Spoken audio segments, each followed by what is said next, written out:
Alright everyone, this is a video of two things. An update on the LEGO trains, which you're about to see now, and an update on the Mall Railroad. The LEGO trains, I've been modifying two engines I have. One has been modified for a while now, and the other, I just did. So, I guess we should start on this guy right here. So, it might not be obvious at first, but, if you look at LEGO Train Chase, you note that the running board right here is about the exact same length, but here I've lowered it down for two reasons. One, because when it looked wrong on the tender, having that big gap, so the tender was lowered out too, but also because there's now room, if I'm just going to grab a random minifigure, there's now room to fit a person in there. Yeah, ignore that cab detail, I absolutely hate it. Yeah. But, yeah, not really much to discuss, so we're just gonna move on to the main engine of the hour, who I'm just gonna quickly move on to this track, so y'all can get a better look. So this used to be the LEGO 2018 Hogwarts Express, Hogwarts Castle, but I've edited it to, well, not be a copyright claim on wheels. So, this mainly started with the tender. This is on a couple of these two. This is an entirely unscripted video, if you couldn't already tell. So, this tender used to be small, and it used to just be just two wheels, just crushed together, kind of like with this guy's tender, but yeah. And I never did like it because it wasn't realistic to a real Hall class tender, and it was just too small for an express engine like this. So I've modified it, and so now it's a lot bigger. There's now a place for a minifigure to stand in, although if we were to put this right next to the, if I were to just really quickly remove the walls on the side, if we were to put this right next to there, you could clearly see that's smaller, but whatever. And, I've also added, like, a little shovel for shoveling coal. Now, at the top, I was originally going to try to add, like, a little, like, water filler cap thing in there, but I just couldn't find the room.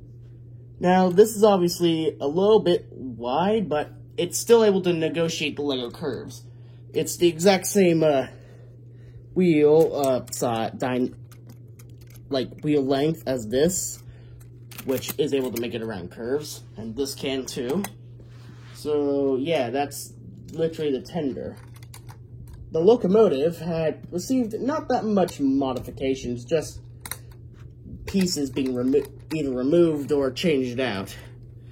So, one of the biggest glaring things is that the smoke box door is now just a regular circular piece stuck to the front of it, instead of just having Hogwarts Express on the top.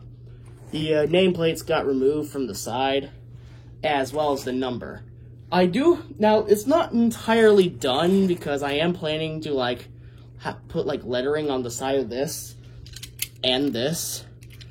And basically, my whole thing about this railroad is that it's the LEGO City Rail Network, or LCRN, which is what's going to be lettered on the side of the tenders, and anything else. And I specifically wanted to make this not look like the Hogwarts Express. I removed anything that was related to Hogwarts on it because I wanted this to be its own engine. So obviously the LEGO Orient Express is about to come out, and LEGO has already pre-named that engine to be the Sapphire Star, as a reference to the Emerald Knight.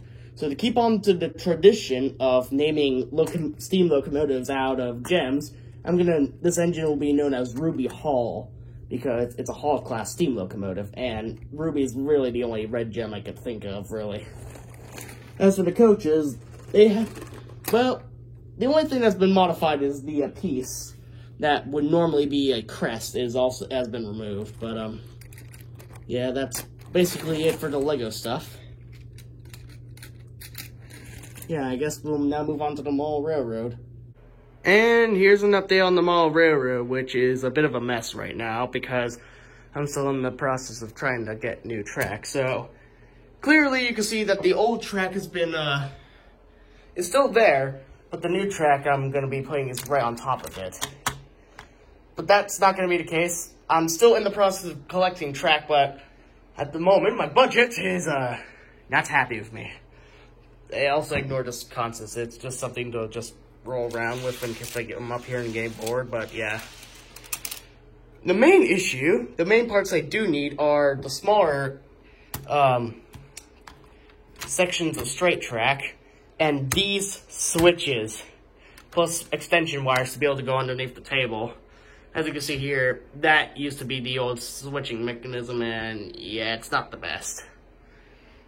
But yeah. This was also supposed to be a whole parking lot because the original train station was supposed to go here, but that's not going to be the case. So basically, I guess I might as well mention what the track layout is. So I've decided that I'm going to go full parallel because that was a mistake. This whole section right here is just, no.